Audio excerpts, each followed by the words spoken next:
महाभारत, दुर्योधन और पांडवों के संघर्ष की महागाथा। नमस्कार दोस्तों, आज की इस विशेष प्रस्तुति में हम आपको लेकर चलेंगे महाभारत के उस युग में जिसने भारतीय इतिहास और संस्कृति को गहराई से प्रभावित किया। आप अगर नए हैं तो चैनल को सब्सक्राइब करके बेल की घंटी दबा दीजिए। इसमें आपको केवल 2 सेकंड का समय लगेगा, लेकिन इससे हमारा चैनल जीवंत बना रहेगा।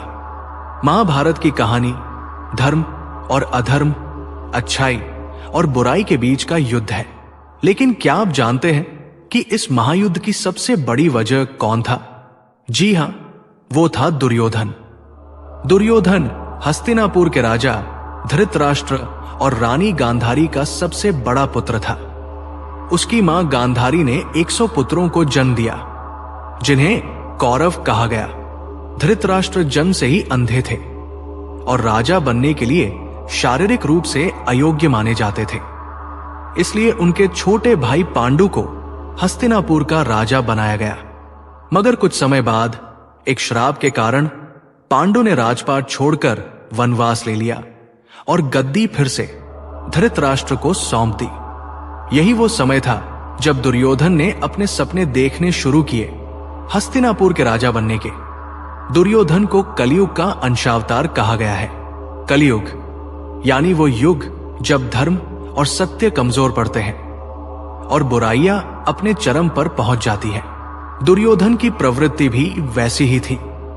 वो अत्यंत अहंकारी, अधर्मी और दुष्ट स्वभाव का था। उसके 99 भाई भी कम नहीं थे। वे पुलत्स्य वंश के राक्षसों के अंश थे, जिनकी प्रवृत्ति भी अधर्म की ओर झुकी हुई थी। दूसरी ओर पांडव थे। धृतराष्ट्र के भाई पांडु की 5 संतानें। पांडु को एक श्राप था कि यदि वे अपनी पत्नियों के साथ संबंध बनाएंगे तो उनकी मृत्यु हो जाएगी। इस श्राप के कारण पांडु संतान उत्पन्न करने में असमर्थ थे। तब उनकी पत्नी कुंती को ऋषि दुर्वासा से प्राप्त एक वरदान ने काम किया। कुंती इस वरदान की मदद से 5 पुत्रों की मां बनी। ये 5 पुत्र थे युधिष्ठिर, भीम, अर्जुन, नकुल और सहदेव। ये सभी देवताओं के अंशावतार माने जाते हैं।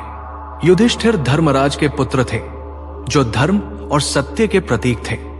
भीम पवनदेव के पुत्र थे, जिनमें असाधारण बल था। अर्जुन इंद्र के पुत्र थे, जो धनुर्विद्या में अद्वितीय थे। नकुल और सहदेव अश्विनी कुमारों के अंश थे, जो अपने रूप और बुद्धिमत्ता के लिए प्रसिद्ध थे। दुर्योधन पांडवों को देखकर जलता था। उसे यह कतई बर्दाश्त नहीं था कि वे उसकी संपत्ति और राजसत्ता में हिस्सेदार बने। उसकी ईर्ष्या और महत्वाकांक्षा उसे अधर्म की राह पर ले गई। दुर्योधन ने पांडवों को खत्म करने के कई प्रयास किए। इनमें सबसे पहला प्रयास था लाक्षागृह की घटना, जहां उसने पांडवों को जिंदा जलाने की योजना बनाई। मगर पांडव अपनी चतुराई और भगवान श्री कृष्ण और महामंत्री विदुर की कृपा से बच निकले। दुर्योधन की योजनाओं में उसका मामा शकुनी उसका सबसे बड़ा साथी था। शकुनी बेहद चालाक और धूर्त था। वो दुर्योधन के लिए एक मार्गदर्शक की तरह था, लेकिन उसका असली मकसद हस्तिनापुर को नष्ट करना था। ये वही शकुनी था जिसने चौसर के खेल में पांडवों को छल से हराया और उन्हें वनवास पर भेजा। अब बात आती है महाभारत युद्ध की। जब कौरवों और पांडवों के बीच युद्ध निश्चित हो गया तो दोनों पक्षों ने भगवान श्री कृष्ण से सहायता मांगी। श्री कृष्ण ने कहा, मैं 2 चीजें दे सकता हूं, मेरी पूरी नारायणी सेना और स्वयं खुद को। एक और मेरी संपूर्ण नारायणी सेना होगी, जो आज तक एक भी युद्ध नहीं हारी है और सदैव अविजीत रही है। और दूसरी ओर मैं स्वयं रहूंगा, और वो भी निशस्त्र। दुर्योधन ने बिना देर किए नारायणी सेना चुन ली। उसे लगा कि युद्ध में सेना ही जीत दिला सकती है। लेकिन पांडवों ने श्री कृष्ण को चुना। श्री कृष्ण न केवल उनके मार्गदर्शक बने, बल्कि अर्जुन के सारथी बनकर युद्ध में अहम भूमिका निभाई। महाभारत युद्ध केवल अस्त्र शस्त्र का युद्ध नहीं था। यह धर्म और अधर्म, अच्छाई और बुराई के बीच का अंतिम संघर्ष था। श्री कृष्ण ने अर्जुन को महाभारत के युद्ध से पहले युद्ध भूमि के बीचों बीच गीता का उपदेश दिया, जो आज भी मानव जीवन का मार्गदर्शन करता है।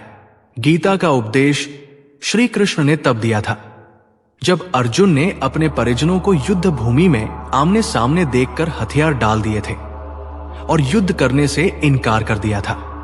अर्जुन जैसे महायोद्धा को कायरतापूर्ण व्यवहार के लिए श्री कृष्ण ने उन्हें जीवन और मृत्यु का गूढ़ रहस्य बताया। उन्होंने कहा कि युद्ध में खड़े सारे लोग शरीर नहीं बल्कि आत्मा है, और आत्मा अजन्मा, अनादि और अनंत है। इसलिए धर्म की स्थापना और अधर्म के नाश के लिए युद्ध करना ही तुम्हारा कर्तव्य है। युद्ध का अंत बेहद दुखद था।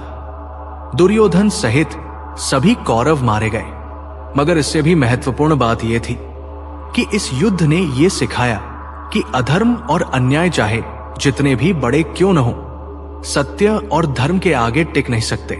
तो दोस्तों, महाभारत केवल एक कहानी नहीं है, यह हमें जीवन के अनमोल पाठ सिखाती है। धैर्य, सत्य और धर्म के महत्व का। यह हमें बताती है कि जो भी सत्य और धर्म के मार्ग पर चलता है उसका साथ हमेशा भगवान देते हैं। ऐसी ही महत्वपूर्ण जानकारियों के लिए बने रहिए हमारे चैनल पर। चैनल को सब्सक्राइब करके बेल की घंटी को दबा दीजिए। वीडियो अच्छी लगे तो प्लीज लाइक करके दोस्तों के साथ शेयर कीजिए। कमेंट बॉक्स में अपने विचार भी जरूर लिखिए। अगली बार हम महाभारत के किसी और दिलचस्प पहलू पर चर्चा करेंगे। तब तक के लिए जय श्री कृष्ण।